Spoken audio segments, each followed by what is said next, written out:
যারা মারা গেছে তারা কোনো নির্দিষ্ট দলের কারো সন্তান নয়। বুলেট যখন একটি বাসায় এসে মা তার সন্তানকে ঘুম পাড়িয়ে বারান্দায় এসেছেন, তাকে হত্যা করেছে একটি বুলেট, সে বুলেট জিজ্ঞেস করেনি আপনি কোন দল করেন। এবং আমার মনে হয় আমাদের বিভিন্ন বাহিনী, সেনাবাহিনী, পুলিশ বাহিনী, র্যাব, বিজিবি, তাদের সন্তানরা তো বাংলাদেশে রয়েছেন। তাদের সন্তানরা কি এই যে হুমকি প্রত্যেক নাগরিকের বিরুদ্ধে, যে বাসায়ও নিরাপদ নয়, তাদের ক্ষেত্রে কি এই হুমকিটা কার্যকর নয়?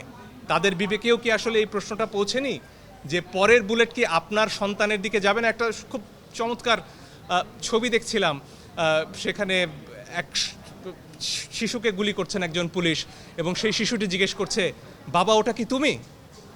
সে প্রশ্ন তো আমাদের সবাইকে করতে হবে। আমাদের কল্পনা চাকমার একটি উক্তি ঘুরে বেড়াচ্ছে, সেখানে বলা হচ্ছিল যে পাহাড়ে যে অত্যাচার করা হয় পরীক্ষামূলকভাবে, একসময় সেই নিপীড়ন নেমে আসে সমতলে।